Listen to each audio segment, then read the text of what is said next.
Alright guys, a quick one. Here, I'll detail how to log out Facebook on all devices.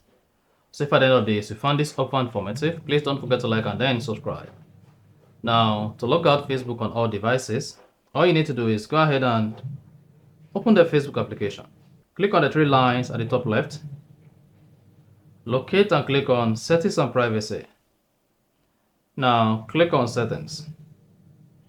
Under Settings, click on Account Center. On your Account Center page, scroll down, click on Password and Security.